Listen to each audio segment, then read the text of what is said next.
السلام علیکم خواتین و حضرات، شروع کرتے ہیں آج کا حسب حال۔ میں ہوں آپ کا میزبان جنید سلیم، اور ناظرین آج شو کا آغاز کر رہے ہیں ایک ہی خاندان کے مختلف افراد نے کس طرح عید گزاری یہ جاننے کی کوشش کریں گے۔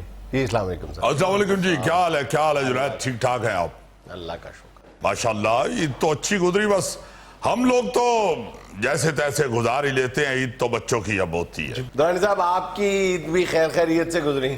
بس اوکے، اٹس آل رائٹ۔ پریشان رہا ہے دورانی تو بیچارہ، اس کی وجہ سے تو ہماری عید بھی خراب ہوئی۔ آج ہی جیل سے آیا ہے۔ جیل سے آئے؟ جی جی، آپ نے تو ایکشن ایسے کیا جیسے بھیجا مجھے آپ نے تھا۔ عید کا دن اور جیل میں؟ بس عید سے 2 دن پہلے شکار کے لیے چلا گیا ہے۔ ہم نے تو بڑا سمجھایا کہ نہ ایسے کرو بھائی، عید کا دن آنے والا ہے، کوئی تیاری ویاری کرو۔ کہتا نہیں بھائی، آگے چھٹیاں آ جائیں گی عید کی 7-8، تو میں تو شکار کا شوق پورا کر کے رہوں گا۔ جیل میں کیوں چلے گئے؟ بس جنید صاحب ادھر گیا ہے شکار کرنے، سارا دن شکار ڈھونڈتا رہا ہے۔ وہاں پہ شکار ڈھونڈتے ڈھونڈتے جنگل میں اندھیرا ہو گیا۔ ہاں کرنل صاحب، اکثر میرے آس پاس ہلکا سا اندھیرا ہو جاتا ہے۔ ہلکا سا نہیں، یہ تو آپ کا خیال ہے نا، ہلکا سا۔ یار اس اندھیرے میں ایک جانور اس کی طرف آیا ہے، اس نے فائر کر دیا۔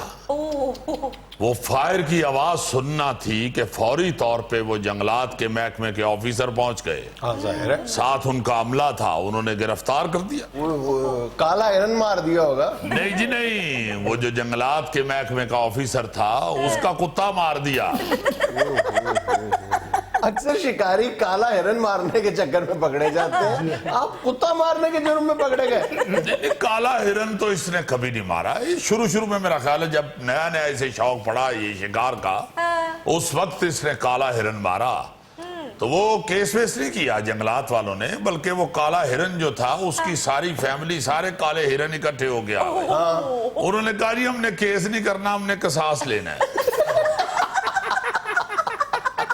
بڑی مشکل سے وہ جنگل کے چودھری کو بیچ میں ڈالا اور صلح صفائی ہوئی، معافی دلوائی سے۔ اس لیے اب کالا ہرن تو نہیں ہے مارتا، براؤن ہرن اکثر مارا ہے اس نے ویسے۔ جنید صاحب، مجھے ہلکا سا شک پڑا ہے کہ یہ ہرن نہیں ہے، لیکن میں نے رسک نہیں لیا۔ رسک لیا تھا میں نے ایک دفعہ، جب نیا مجھے شوق پڑا ہے شکار کا، تو میں جنگل میں گیا ہوں، تو ایک جانور میری طرف آیا، اچھا، تو میں نے سمجھا گدھا ہے۔ اچھا، وہ جب قریب آیا تو وہ شیر تھا۔ اصل میں شیر بارش میں بھیگا ہوا تھا، اس لیے گدھا لگ رہا تھا۔ کچھ جانور بارش میں بھیگ کر ایسے ایسے کر لیتے ہیں تو وہ خشک ہو جاتے ہیں، بس اس شیر نے بارش میں بھیگ کر ایسے ایسے نہیں کیا، میں دھوکا کھا گیا۔ دورانی صاحب، آپ ایسے ہی کھجل ہوتے رہتے ہیں، کسی نجومی کو اپنا ہاتھ چیک کرائیں، آپ کے ہاتھ میں شکار کی لکیر ہے بھی یا نہیں؟ کسی اور شکار کی لکیر میرے ہاتھ میں ہے یا نہیں، ہاتھی کی ضرور ہے، تم بچ کے رہنا کسی ٹائم میں۔ دورانی بھائی، کیا کیا میرے معصوم بھائی نے؟ تمہارے معصوم بھائی نے جو اس کے ساتھ کیا ہے وہی اس نے اس کو پلٹا دیا ہے۔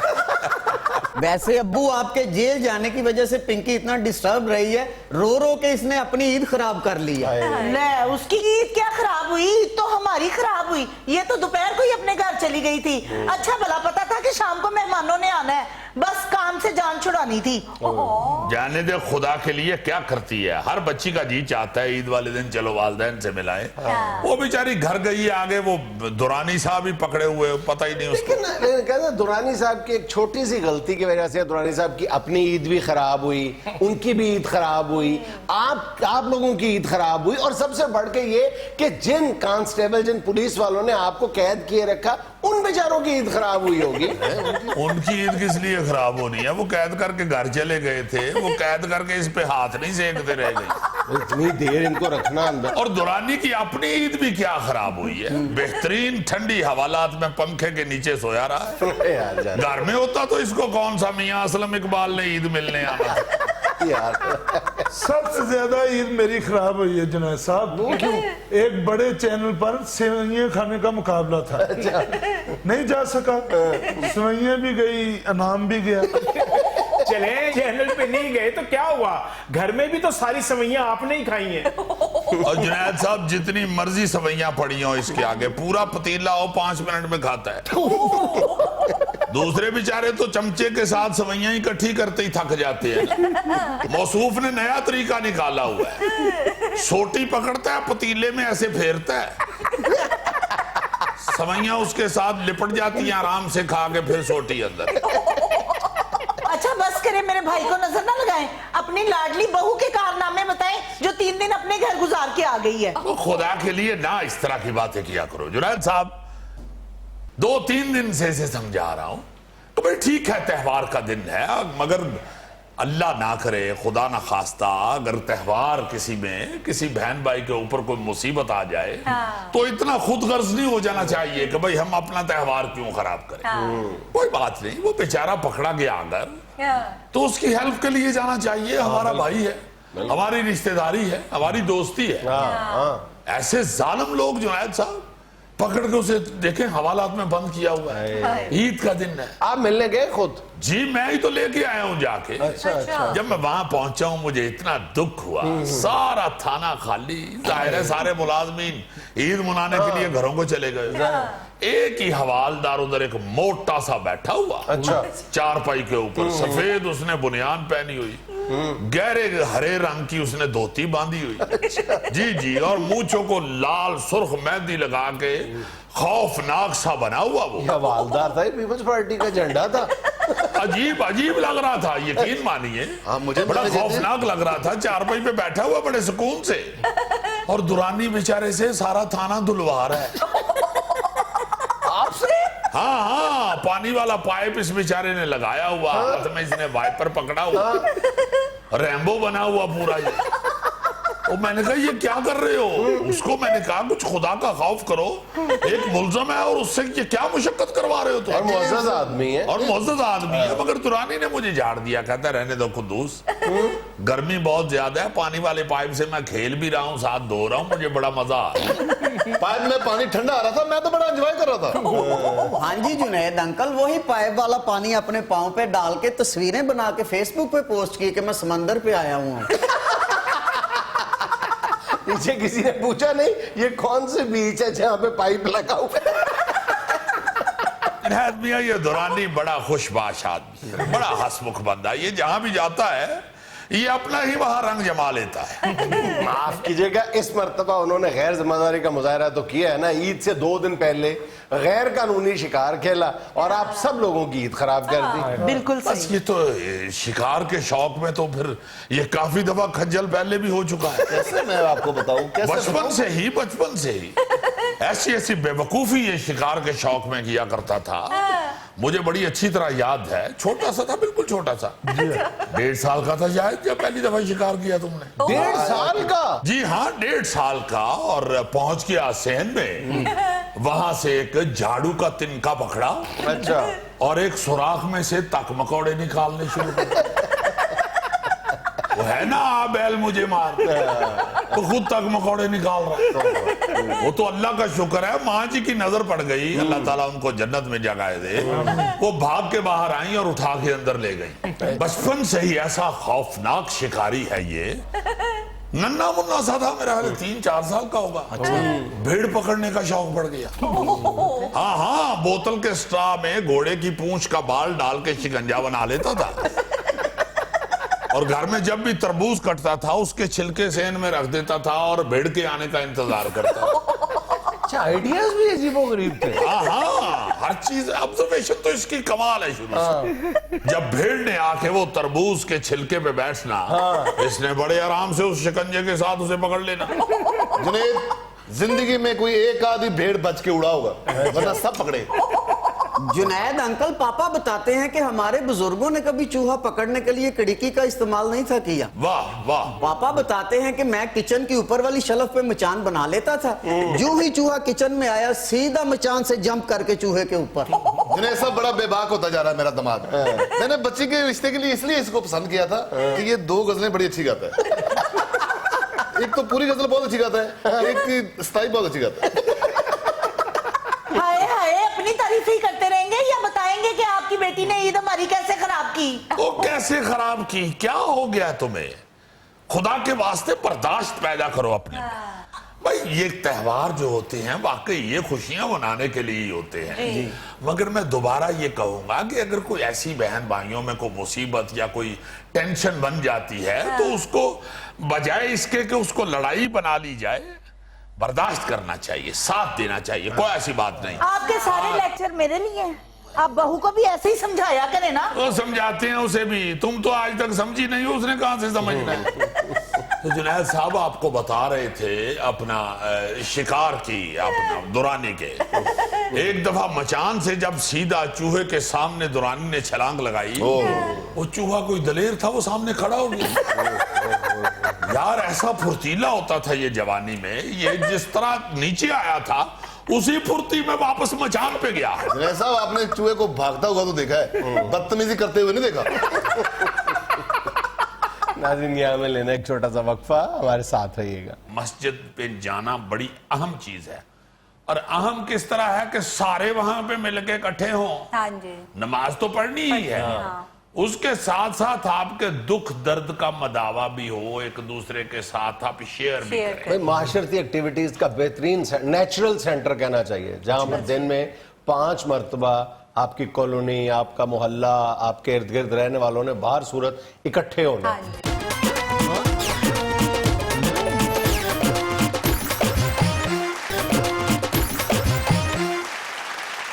یار جنید، میں کسی وقت سوچتا ہوں کہ مسجد کی جو صورتحال رسول پاک صلی اللہ علیہ وسلم کے دور میں تھی، وہ تو ایک کمیونٹی سینٹر کی شکل تھی، اور وہاں پہ ہر قسم کی چیز ڈسکس بھی ہوتی تھی، اور ہر موضوع کے اوپر بحث بھی ہوتی تھی، اور تمام ایکٹیویٹیز بھی وہاں پہ ہوتی تھی، جو صحت مند ایکٹیویٹیز تھی معاشرے کی، وہ ساری وہاں پہ ہوتی تھی۔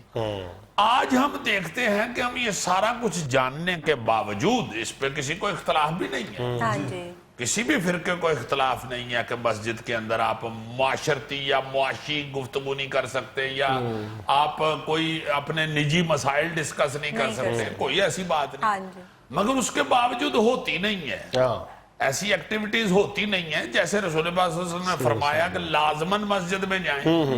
میرا جی چاہتا ہے کہ جو گھروں میں نماز پڑھ لیتے ہیں مسجد میں نہیں جاتے، میں ان کے گھروں کو آگ لگا دوں۔ یہ ساری جو چیزیں ہیں ہمیں یہ بتاتی ہیں کہ مسجد پہ جانا بڑی اہم چیز ہے، اور اہم کس طرح ہے کہ سارے وہاں پہ مل کے اکٹھے ہوں۔ ہاں جی، نماز تو پڑھنی ہی ہے، اس کے ساتھ ساتھ آپ کے دکھ درد کا مداوع بھی ہو، ایک دوسرے کے ساتھ آپ شیئر بھی کریں۔ بھئی معاشرتی ایکٹیویٹیز کا بہترین نیچرل سینٹر کہنا چاہیے، جہاں پر دن میں 5 مرتبہ آپ کی کالونی، آپ کا محلہ، آپ کے ارد گرد رہنے والوں نے باہر صورت اکٹھے ہونا۔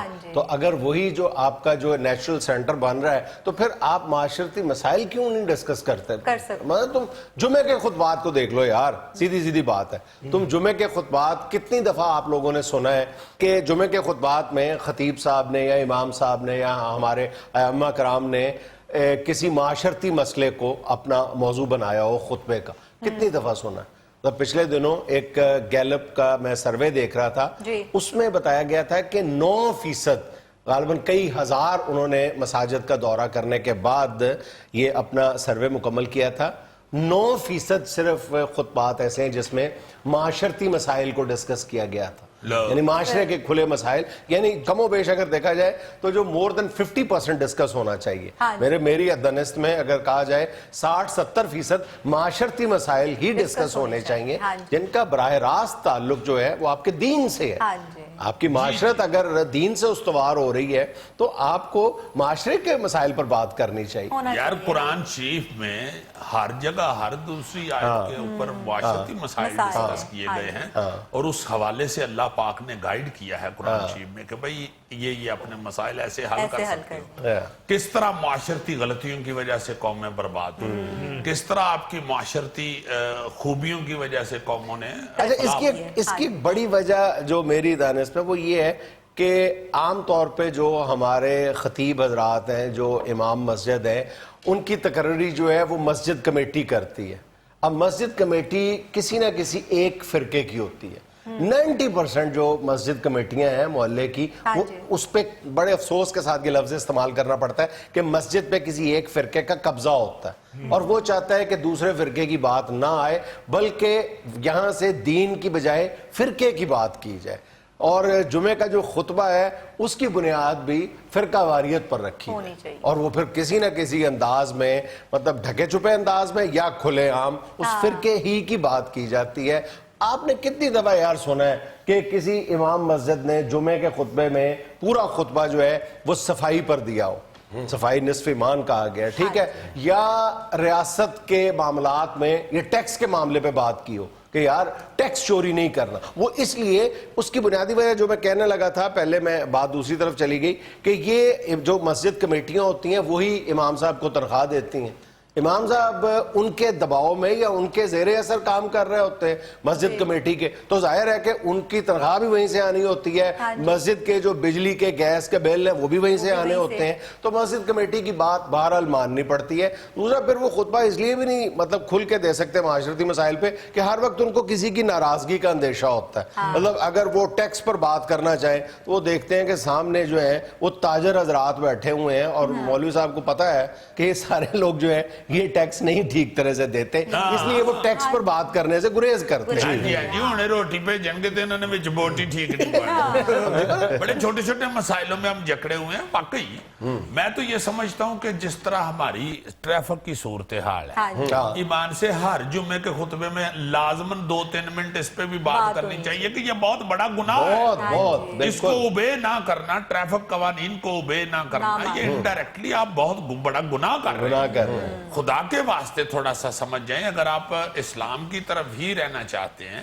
آپ معاشرتی گفتگو ہی نہیں سننا چاہتے یا معاشرتی برائیوں کو دور نہیں کرنا چاہتے, تو پھر اس طرف ہی آ جائے کہ یہ گناہ ہے. ریاست کے ایک اسلامی ریاست کے قوانین کو نہ ماننا گناہ ہے. ہم نے پچھلے دنوں یہ جو آج کل یوتھ میں جو نشہ تیزی کے ساتھ سرائیت کر رہا ہے, آئس کا نشہ, تو میں نے ایک مسجد کے امام صاحب کے سامنے پوری صورتحال رکھی, اس کی سنگینی بتائی انہیں اور ان سے درخواست کی کہ آپ اپنے جمعے کے خطبے میں اس پہ بات کیوں نہیں کرتے. اچھا, انہوں نے ادھر ادھر کی باتیں شروع کر دی, نہیں اس کا براہ راست تعلق جو ہے وہ دین سے نہیں بنتا. میں نے کہا کیوں نہیں بنتا, انسانیت سے بنتا ہے, انسانیت برباد ہو رہی ہے اور آپ فرما رہے ہیں کہ اس کا براہ راست دین سے تعلق نہیں بنتا. تو بڑے مطلب عجیب موضوعات ہیں, اور ایک موضوع پہ وہ اپنی مرضی کے کسی ایک موضوع پہ یا کسی ایک واقعے پہ وہ 20 مرتبہ وہ خطبے دے چکے ہیں, لیکن وہ معاشرتی موضوعات پر بات کرنے سے نہ جانے کیوں گھبراتے ہیں. اور اس رویے کا لامحالہ جو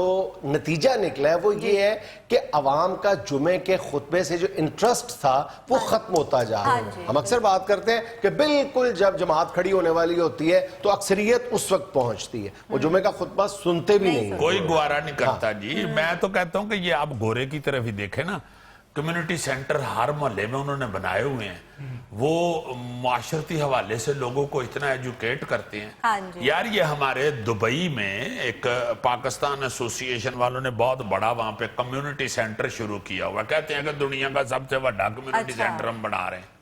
میں تو ایمان سے ان لوگوں کو بھی ترلے کرتا رہا ہوں کہ خدا کے واسطے اس میں اپنے وہ مسائل ڈسکس کریں جس کی وجہ سے ہماری قوم جو ہے وہ باقاعدہ شرمندہ ہو رہی ہے اور باقاعدہ اس کی شکل بگڑتی ہوئی نظر آ رہی ہے. مثلا میں نے کہا کہ آپ دبئی سے جاتے ہیں جہاز پہ پاکستان, سارے ادھر دبئی کے ایئرپورٹ پہ لائنوں میں لگے ہوتے ہیں. پاکستان جانتے ہیں تو ہی ایک دوجے دے ہتھی پہن لگ پہ, لائن یاد ہی نہیں رہی, یاد ہی نہیں رہتا کہ جہاز والا کی کہہ رہے ہیں, کپتان کیا کہہ رہا ہے, اس کی بات سننی ہے کہ نہیں, ہو جاتے ہیں. اچھا, اور ان معاشرتی مسائل کو جمعے کے خطبے کا موضوع بنانے سے جو گریز کا رجحان ہے, میرا خیال اس کی ایک بڑی وجہ یہ بھی ہے کہ ہمارے زیادہ تر جو ائمہ کرام ہیں, جو خطیب حضرات ہیں, امام مسجد, وہ میرا خیال ہے کہ شاید ان موضوعات کی جو اہمیت ہے اس سے بھی نابلد ہیں. وہ مطلب ایک اپنی کم علمی کی وجہ سے ان کا جو علم ہے جس پر یہ ہمارے جو بعض علماء کرام ہیں وہ بہت مائنڈ کر جاتے ہیں اس بات کو کہ نہیں جی ہم تو مدارس میں تمام مضامین پڑھاتے ہیں لیکن پریکٹیکل بہرحال نہیں پڑھائے جاتے. آپ دیکھ لیں تو وہ ظاہر ہے کہ ان کا علم جو ہے وہ صرف مطلب دینی علم